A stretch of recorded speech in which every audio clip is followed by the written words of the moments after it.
자, 오늘 본문은 꽤 길지만 내용은 간단합니다. 두 덩어리로 되어져 있는데요. 압살롬이 반역을 하고 다윗이 도망을 치는 내용입니다. 여러분, 압살롬은 굉장히 치밀한 사람입니다. 형 암논을 죽이기 위해서 2년을 준비했고요. 아버지 다윗을 죽이기 위해서는 4년을 준비합니다. 그는 섣부르게 일을 그르치는 사람이 아닙니다. 확실하게 일을 끝낼 수 있을 때까지 기다리면서 철저하게 준비하고 계획하는 사람입니다. 어떻게 준비를 했느냐? 먼저 백성들의 마음을 훔칩니다. 6절 끝에 보세요. 압살롬은 이렇게 하여 이스라엘 사람의 마음을 사로잡았다.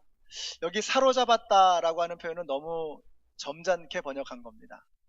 히브리어 원래 원어 가나브라고 하는 단어는 도적질한다는 뜻입니다. 도적질한다. 그러니까 압살롬이 백성들의 마음을 도적질한 것입니다. 이것이 오늘 우리가 나누고자 하는 첫 번째 메시지입니다. 우리가 하나님의 나라를 이루어 가려면 사람의 마음을 도적질하는 것이 아니라 사람의 마음을 얻어야 합니다. 어떻게 도적질을 했느냐? 2절 보세요. 그리고 압살롬은 아침마다 일찍 일어나서, 굉장히 부지런하죠? 악은 참 부지런합니다.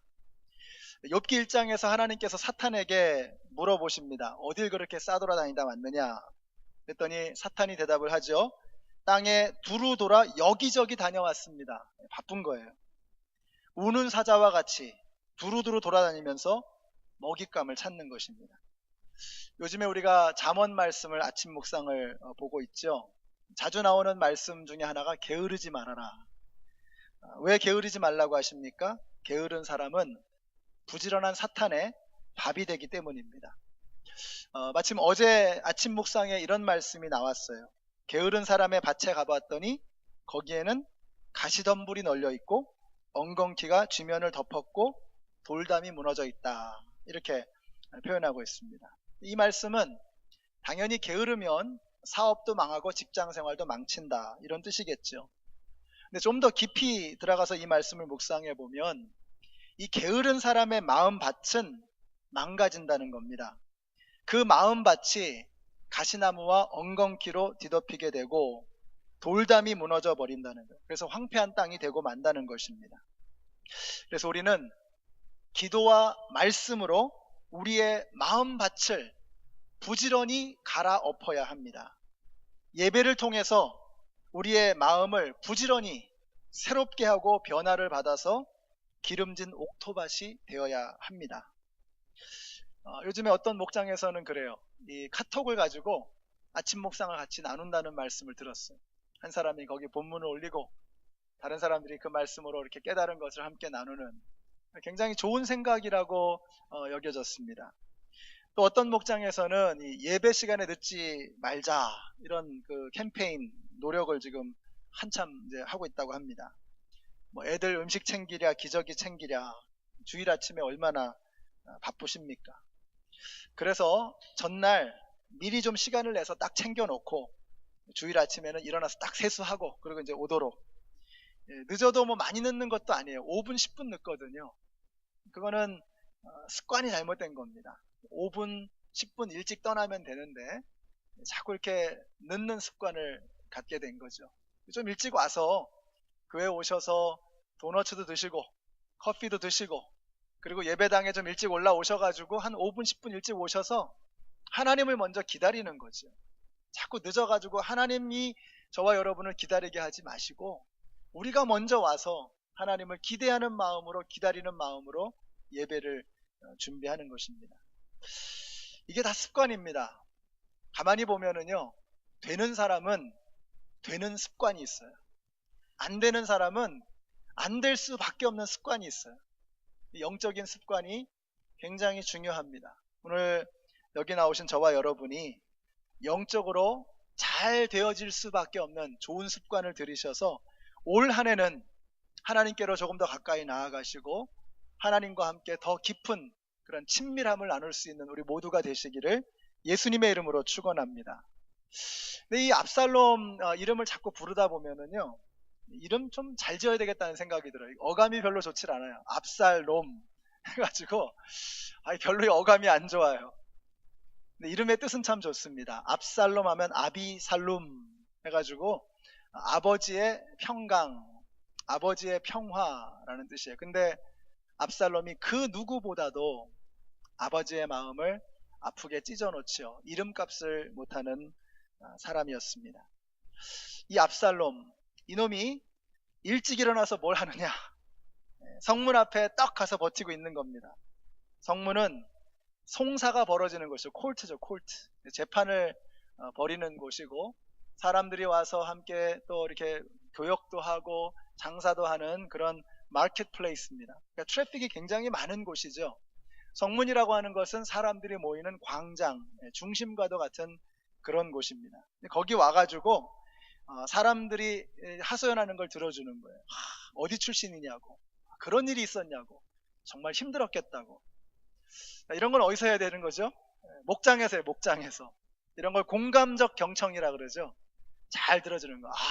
그랬냐고, 그런 줄 몰랐다고, 힘들었겠다고 이러면서 맞장구 치면서 잘 들어주는 그런 목장이 잘 될 수밖에 없어요. 무슨 얘기하면 그냥 아이고 뭐 저런 쓸데없는 소리를 다 하고, 이런 목장은 될 수가 없어요. 공감적 경청, 잘 마음을 다해서 들어줘야 되는 겁니다. 그런데 압살롬은 잘 들어주는 게 아니라 잘 들어주는 척한 거죠. 어떤 목적이 있었기 때문에. 거기다가 압살롬이 한 인물 하잖아요. 얼마나 잘생겼습니까? 이스라엘 최고의 얼짱의 몸짱에, 거기다 이 머리카락은 막 쫙 치렁치렁 해가지고 윤기 자르르 기름 잘잘 흐르는. 그래서 아마 샴푸 광고 모델로 나오면 아마 대박 쳤을 겁니다. 머리가 얼마나 아름답고 멋있는지, 남성미의 상징이 아주 멋지게 드러나는 그런 사람. 이 사람이 와가지고 이렇게 왕자님을 보고 왕자님 앞에 무릎을 탁 꿇으면 압살롬이 탁 손을 일으키면서 볼에다가 입을 착 맞춰주고, 그러면서 하는 말입니다. 다윗 임금님은 지금 바쁘셔가지고 당신 같은 사람의 이야기를 못 들어준다고, 내가 대신 들어주겠다고 이러면서 사람들의 마음을 도적질을 하는 거예요. 여러분 한번 생각해 보세요. 여기 타이슨스 코너에 뭐 탐 크루즈나 조지 클루니, 아니 뭐 장동건, 뭐 원빈, 뭐 이런 사람이 와가지고 프리허그를 해준다. 그러면 예배 끝나고 당장 가야죠. 그죠? 대박이 날 겁니다. 근데 압살롬이 그런 사람이었거든요. 사람들의 마음을, 그 잘생긴, 얼마나 잘생겼습니까? 외모지상주의. 사람들은 외모를 굉장히 중시 여기죠. 또 우리 자매님들은 이 압살롬이 나쁜 남자거든요. 나쁜 남자를 참 좋아해요. 근데 우리 자매님들 기억하세요. 나쁜 남자는 그냥 나쁜 놈입니다. 속지 마세요. 이게 보니까 이 얼굴이 빛나는 사람이 아니라 이 심령이, 영혼이 빛나는 사람을 찾아야 돼요. 자매님들도 형제님들도 그런 사람, 그 마음을 볼 수 있어야 되는 거죠. 우리가 하나님의 걸작품입니다. 잘 안 믿어지시죠? 우리가 하나님의 걸작품이라고요. 물론 가끔 작품이 좀 난해해서 해석하기 좀 어려운 그런 작품들도 있지요. 그런데 이렇게 뭐 피카소 같은 그림 보면요, 뭐 이렇게 펜으로 끄적끄적한 것 같은 그런 작품도 있어요. 이건 나도 하겠다 하는 이런 작품들 있잖아요. 그런데 달라요. 메이커가 중요합니다. 아티스트가 중요해요. 누가 만들었느냐가 중요한 거예요. 저와 여러분은 좀 난해하긴 해도 하나님께서 지으신 하나님의 걸작품인 것을 믿으시기 바랍니다. 그래서 한번 옆에 있는 분들에게 이렇게 말씀해 주세요. 당신은 난해하지만 걸작품이십니다. 말씀해 주세요. 하나님의 걸작품이십니다. 굉장히 자유분방하고 좀 이해하기 어려운 작품이지만 우리는 하나님의 걸작품입니다. 이거 잊어버리지 마세요. 그러니까 겉모양에 속지 마세요. 제가 어렸을 때 봤던 정말 너무나 예쁜, 너무나 멋있는 남녀 탤런트들 이렇게 보면은, 요즘에 보면 그냥 다 거기서 거기에요. 그냥 별 차이 없어요. 외모라는 건 그런 것입니다. 우리는 빛나는 얼굴이 아니라 빛나는 영혼, 빛나는 심령을 가지고 있는 그런 사람들이 되어야 할 줄로 믿습니다. 자, 압살롬은 그런 외모로 사람들을 홀렸지만 그러나 그것은 마음을 훔치는 것에 지나지 않았습니다. 자, 거기다 1절 한번 보세요. 1절에 이렇게 말씀해요. 그 뒤에 압살롬은 자기가 탈 수레와 말 여러匹를 마련하고 호위병도 50명이나 거느렸다. 이미지 메이킹 하는 겁니다. 그러니까 다윗의 뒤를 이어서 왕이 될 수 있는 압도적인 후보다. 이걸 보여주고 싶은 거예요. 그래서 이렇게 시장통에 가가지고 사람들한테 위용도 보여주고 친밀함도 보여주면서 어필하려고 하는 겁니다. 왜 우리 대통령 선거할 때 보면 평소에는 시장 가지도 않으면서 꼭 선거할 때 되면 막 이렇게 잠바 입고 가가지고 떡볶이 먹고 어묵 먹고 그리고 악수해주고 이런 거 보시죠. 이미지 메이킹 하는 거예요. 그래서 압살롬이 지금 그걸 하고 있는 거예요.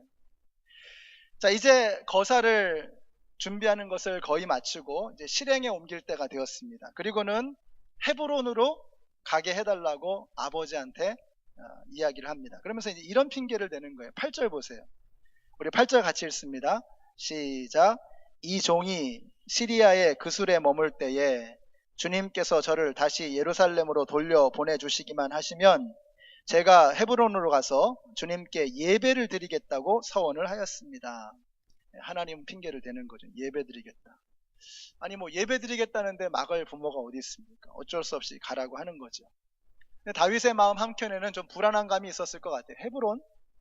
여러분 헤브론이 어떤 곳입니까? 지난주에 나눠드린 10분 성경 공부에 잘 나와 있죠. 거기 보시면은 헤브론은 아브라함과 이삭과 야곱의 무덤, 막벨라 동굴이 있는 유서 깊은 곳이다 이렇게 설명을 하고 있습니다. 거기다가 다윗이 이 헤브론에서 유다의 왕이 되었죠. 그리고 헤브론을 거점 삼아서 온 이스라엘의 임금이 되었습니다.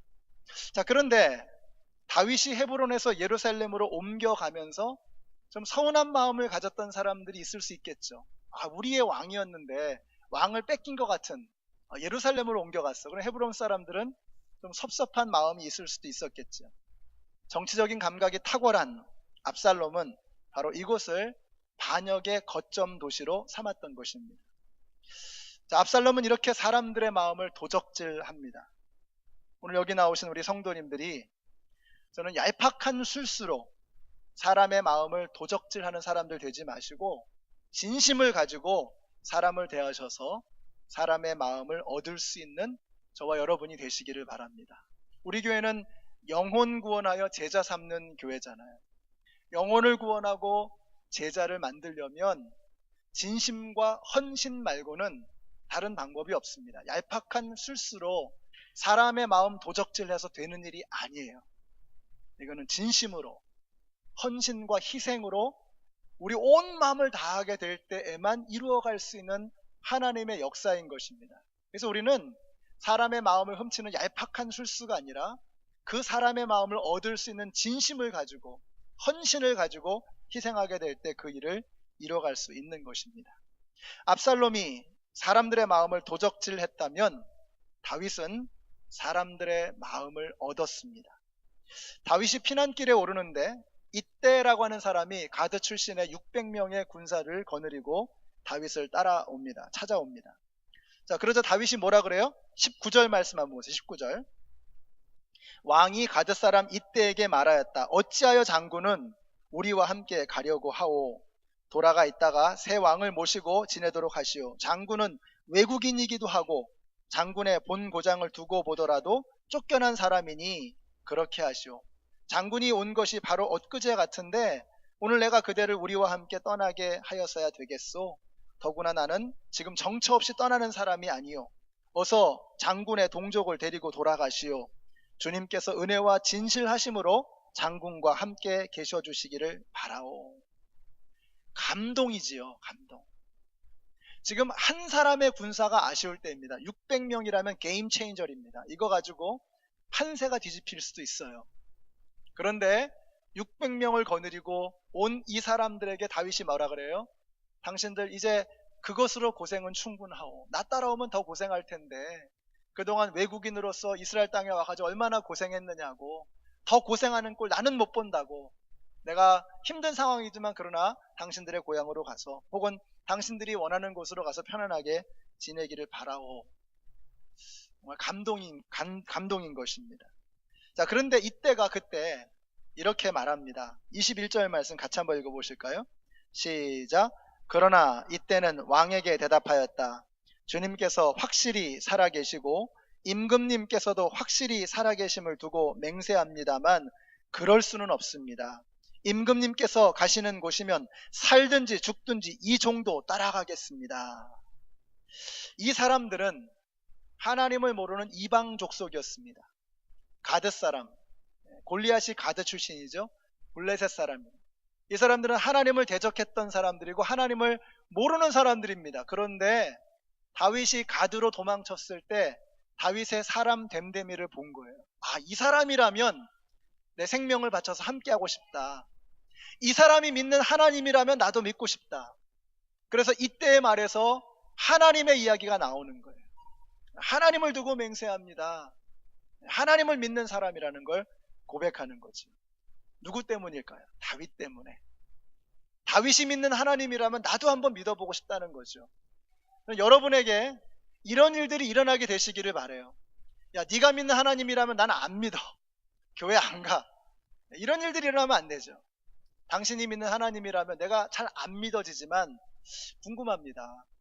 당신이 믿는 하나님이라면 한번 믿어보고 싶습니다. 뭔가 있을 것 같아. 그런 모습을 보여줄 수 있는 저와 여러분이 되시기를 바라요. 다윗은 그들의 마음을 얻은 겁니다. 그래서 우리가 살든지 죽든지 제가 다윗 장군님을, 다윗 임금님을 따라가겠습니다. 다윗은 그들의 마음을 얻었던 것입니다. 자, 그런데 이렇게 피난길에 오른 다윗이 이상한 결정을 합니다. 사독과 아비아달 제사장이 언약궤를 메고 다윗을 따라가려고 하는데 이 다윗이 생각이 바뀌었어요. 이래서는 안 되겠다. 우리 25절 같이 읽습니다. 25절 시작. 그런 뒤에 왕이 사독에게 말하였다. 하나님의 궤를 다시 도성 안으로 옮기시오. 내가 주님께 은혜를 입으면 주님께서 나를 다시 돌려보내셔서 이 궤와 이 궤가 있는 곳을 다시 보게 하실 것이요. 이건 정말 이해가 안 되는 일입니다. 왜냐하면 언약궤는 다윗의 정통성을 보장해 줄 수 있는 가장 확실한 담보였습니다. 우리 왜 조선에서도 왕이 옥새를 가지고 있어야 진짜 왕이죠. 옥새 잃어버리면 그거 왕 아닙니다. 증명할 길이 없는 거죠. 왕이 옥새를 가지고 있어야 왕인 것처럼 이스라엘에서는 언약궤가 있는 곳, 하나님이 계시는 곳, 바로 그것이 왕의 정통성을, 그것이 바로 왕의 정통성을 보장해 줄 수 있는 거예요. 그런데 다윗은 당연히 그렇게 해야 함에도 불구하고 이 언약궤가 예루살렘으로 돌아가야 된다고, 이 언약궤가 성막에 가야 된다라고 생각을 하는 거예요. 그곳에 누가 있어요? 압살롬이 있잖아요. 그 압살롬이 있는 그곳으로 언약궤를 돌려보내는 거예요. 이게 이해가 되세요? 그럼 다윗의 생각 속에는 뭐가 있느냐는 거예요. 다윗은 자신의 이익을 위해서 하나님을 이용하려는 마음이 눈꼽만큼도 없는 거예요. 이것이 하나님의 뜻이다. 하나님의 언약궤를 나 자신을 위해서 이용해서는 안 된다라고 하는 그 하나님의 높은 뜻, 하나님의 대의, 하나님의 크신 계획, 하나님의 크신 뜻을 따라가고자 하는 것이 다윗의 마음이었던 것입니다. 오늘 이것이 여러분에게 함께 나누고 싶은 두 번째 메시지입니다. 우리 그리스도인들은 대세가 아니라 대의를 따라가는 사람이어야 하는 것입니다. 왜 그렇습니까? 하나님의 지혜는 언제나 인간의 지혜보다 뛰어나고 하나님의 뜻은 언제나 우리의 뜻보다 높으시기 때문입니다. 목장 식구가 어려운 일을 만났는데 목자가 그런 이야기를 해줬대요. 하나님의 자녀들은 잘 될 수밖에 없습니다. 아멘입니다. 정말 그렇습니다. 사랑하는 성도 여러분, 우리가 잘 안 되는 길인 것 같아도 하나님의 뜻을 따라가는 하나님의 자녀는 잘 될 수밖에 없는 것을 믿으시기 바랍니다. 우리 하나님의 지혜는 우리의 지혜보다 훨씬 더 높으세요. 하나님의 뜻은 우리의 뜻보다 훨씬 더 크고 웅대하십니다. 그러니까 세상 사람들이 어떻게 하느냐, 세상의 흐름, 세상의 대세, 세상의 풍조를 따라가는 것이 아니라 하나님의 대의, 하나님의 높은 뜻, 하나님의 크신 섭리와 계획을 따라가는 사람은 잘 될 수밖에 없다는 거예요.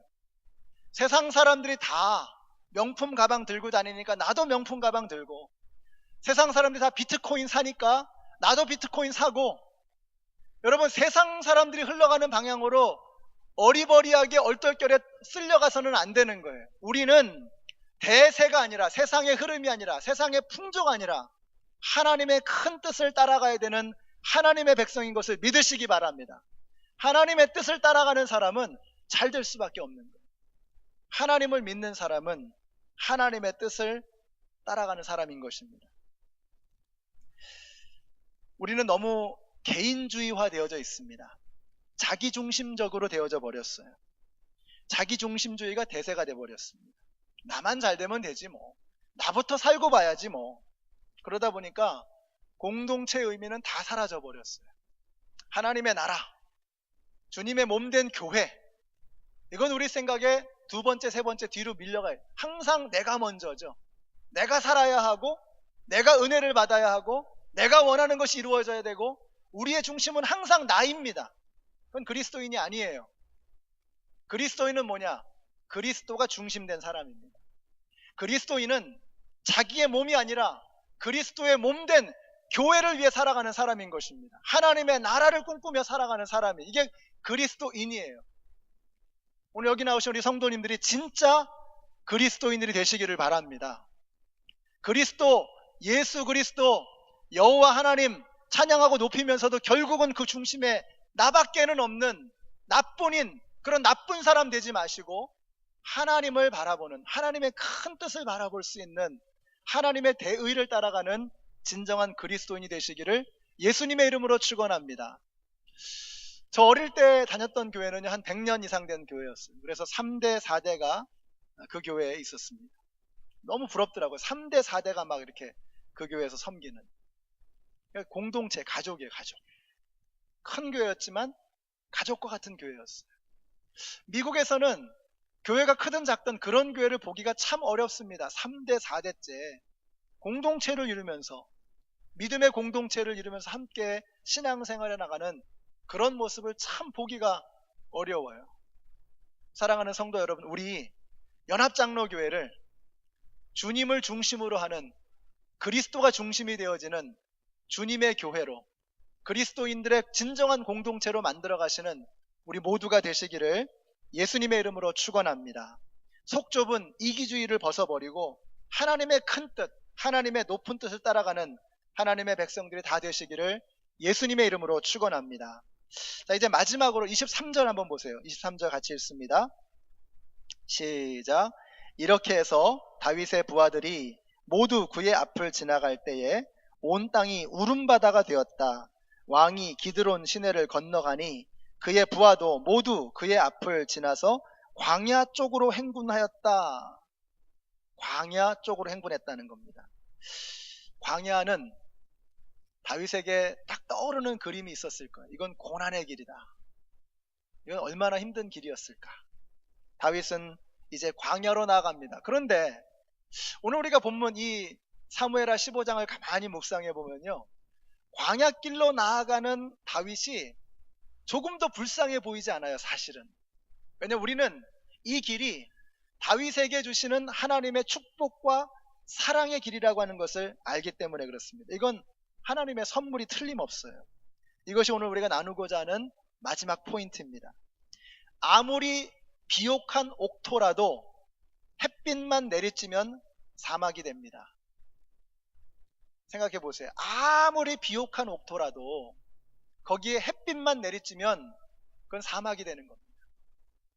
그 비옥한 옥토에 냄새나는 지저분한 거름도 얹어지고 거기에 고난의 비도 내려지고, 그래야 그 땅이 비옥한 토양으로 유지되어질 수 있는 거예요. 아무리 좋은 땅이라도 거기 햇빛만 비쳐요. 사막이 되는 겁니다. 아무것도 자랄 수 없는 불모지가 되는 거예요. 다윗이 왕궁 안에 있으면서 그 영혼이 사막화되어져 가는 거예요. 그 안에서 하나님을 점점 잃어버려 가는 거예요. 점점 하나님의 은혜를 잃어버리면서 그 마음속에 하나님이 사라져가는 그 다윗의 모습. 햇살만 내리쬐면 사막이 되고 마는 것입니다. 다윗에게 이제 고난의 폭풍이 닥쳐옵니다. 생각해 보세요. 자기 몸으로 낳은 자식이 자기를 죽이겠다고 달려듭니다. 그런데 이렇게 죽음보다 고통스러운 그 순간이 다가오자 다윗이 정말 제정신을 번쩍 차리는 거예요. 자, 그러면서 어떻게 해요? 30절 보세요.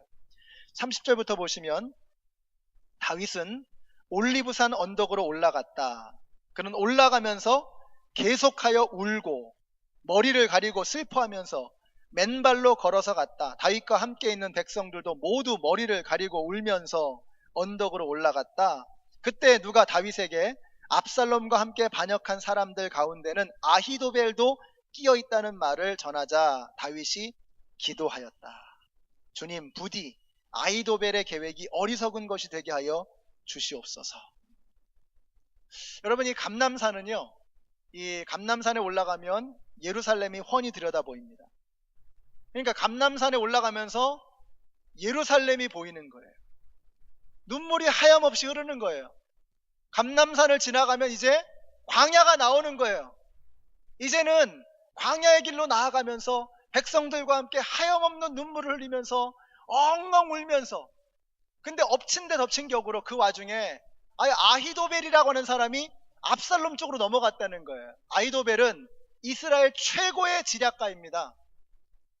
정말 하늘이 무너지는 것 같은 거예요. 야, 아히도벨마저 넘어가는구나. 그때 다윗이 기도합니다. 여기 보니 성경에 뭐라고 써있어요? 철퍼덕 주저앉아서 무릎 꿇고 기도했다. 여러분 안 보이세요? 저는 보이는데. 이 상황에서 다윗은요, 철퍼덕 주저앉았어요. 하늘이 무너졌다. 하늘이. 아히도벨마저도 압살롬 쪽으로 넘어가다니 이제는 소망이 안 보이는 거예요. 그런데 여러분, 하늘이 무너져야 하늘이 열리는 겁니다. 아히도벨을 믿고 있었던 거죠. 사람들을 믿고 있었던 거죠. 근데 그 하늘이 무너져야 새 하늘이 열리는 거예요. 이제 광야로 나아가는 이 다윗에게는 새로운 하늘이 열리는 거예요. 새로운 땅이 열리는 거예요. 그동안 왕궁에 있으면서 왕궁이 구원인 줄 알았죠. 왕의 자리가 자기의 구원을 주는 줄 알았어요. 여자들, 쾌락, 좋은 음식들, 좋은 의복들, 그것이 구원인 줄 알았어요. 그런데 광야로 나아가면서 그 모든 것이 다 헛되다는 것을 깨닫고, 아히도벨이라고 하는 하늘처럼 믿고 있었던 그 지략가, 최고의 제갈공명 같은 사람, 이 사람조차 상대방으로 넘어갔다는 소리를 듣고 하늘이 무너지는 거예요. 근데 하늘이 무너져 봐야 진짜 하늘이 눈에 들어오는 거예요. 사랑하는 성도 여러분, 여러분이 가지고 있는 하늘 뭡니까? 돈? 건강? 성공? 여러분의 명예? 학식? 그거 무너져 봐야 그제서야 비로소 진짜 하늘이 뭔가를 발견하게 되는 거예요. 다윗이 그걸 본 거예요.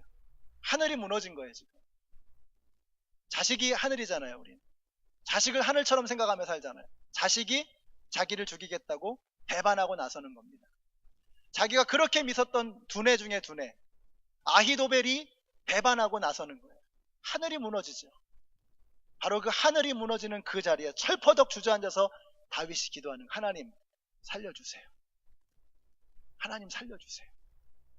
자신의 모든 소스가 다 동이 나버리고 다 바닥이 나버리고 하늘이 무너져 버릴 때 비로소 진짜 하늘이 누구인가, 우리가 진짜 믿어야 될 것이 무엇인가를 다윗은 드디어 깨닫게 되었던 것입니다. 사랑하는 성도 여러분, 고난을 만나서 그동안 자기가 떠받들고 살았던 하늘들이 무너져 보니까 그제서야 이게 아니구나, 내가 진짜 바라봐야 될 하늘은 이러한 것들이 아니었구나 하는 것을 깨달았던 다윗, 그것이 저와 여러분의 깨우침이 되시기를 바랍니다. 아무리 옥토라도 햇빛만 내리쬐면 사막됩니다. 우리의 인생에 하나님께서 고난의 비를 허락해 주시는 이유가 바로 여기에 있습니다. 그래서 형통할 때 기뻐하고 곤고할 때 생각하라. 하나님께서 여러분에게 은총을 부어주셨어요. 누리세요. 즐기세요. 기뻐하세요. 근데 여러분의 삶 속에 고난의 비가, 고난의 폭풍이 몰아치고 있습니까? 생각하세요. 무릎 꿇고 기도하세요. 이것을 통해서 나에게 깨우쳐 주시고자 하는 하나님의 말씀이 무엇인가 하는 것을 깨달아야 되는 것입니다.